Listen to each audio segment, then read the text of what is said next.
देखिए, सबसे पहले तो मैं स्वतंत्रता दिवस, तीज और रक्षाबंधन की आप सभी को आपके चैनल के माध्यम से और सभी हरियाणा वासियों को, देशवासियों को शुभकामनाएं देता हूं। हमारे फाउंडेशन की तरफ से, मेरी तरफ से आप सभी को बहुत बहुत शुभकामनाएं। और रही बात फाउंडेशन के कार्यों की और इसके पीछे जो आप पर्दे के पीछे की या पर्दे के आगे की बात कर रहे हैं, तो उसमें हमारा एक प्रयास है कि त्योहार मनाने का, विशेष आज का जो कार्यक्रम था वो त्योहार मनाने का हमारा एक प्रयास है कि जो हमारे पारंपरिक त्योहार हैं, चाहे वो सांस्कृतिक त्योहार हैं, चाहे हमारे वो राष्ट्रीय त्योहार हैं, उनकी जागरूकता काफी कम हो गई है। और हम एक बात कह के पल्लू झाड़ लेते हैं कि ये तो जैन जी है। लेकिन जैन जी जनरेशन का तो कुछ भी नाम दे लें, हम उसको जी का नाम दे लें, कुछ भी दे लें, लेकिन जब तक हम उनको नहीं सिखाएंगे, जागरूक नहीं करेंगे, उसके बारे में नहीं बताएंगे, तो वो चीजें पीछे छूट जाएंगी। उसी के तरह के एक मुहिम चला के हम ये उनको जब बताना चाहते हैं, जताना चाहते हैं कि ये जो त्योहार हैं, इसी के साथ सनातन को जिंदा रखा जा सकता है।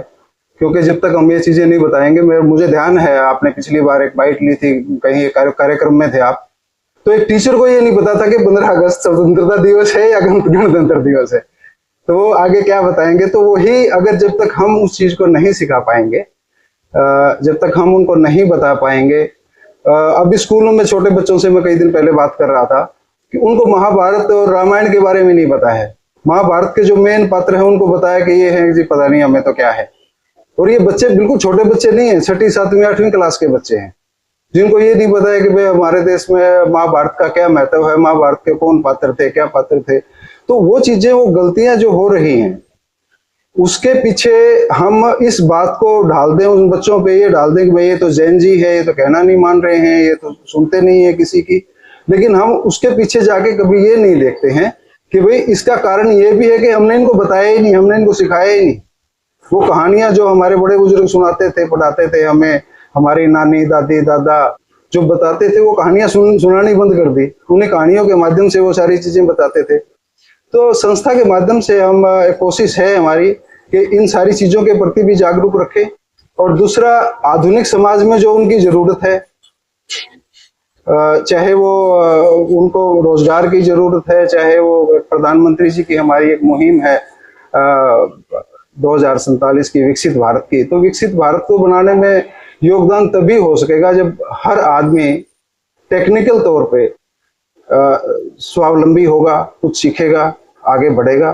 तो यही हमारी मुहिम है। जो सोच आपकी है, अदर स्कूलों में भी यही सोच है सर? देखिए, दूसरे स्कूलों की हम कह नहीं सकते। अगर ये सोच लगातार बनी रहती तो आज ये समाज में ये दिक्कत नहीं आती कि बच्चों को इन चीजों का भी नहीं पता, जो बेसिक चीजें हैं वो कहीं ना कहीं छूटी तो हैं, कहीं ना कहीं रह तो गई हो। क्योंकि एजुकेशन को सिर्फ नौकरी का माध्यम मान लिया गया है। पढ़ाई करनी है तो सिर्फ नौकरी के लिए करनी है, पढ़ाई करनी है तो सिर्फ नंबर के लिए करनी है। वो चीजें भूल के अगर हम उन चीजों को अगर साइड में रख के, या उन चीजों के साथ साथ भी हम कहें, अगर उस चीज को हम चल आगे चलते कि भाई एजुकेशन जो है वो जीवन जीने का तरीका सिखाती है, ना कि नौकरी करने का तरीका सिखाती है।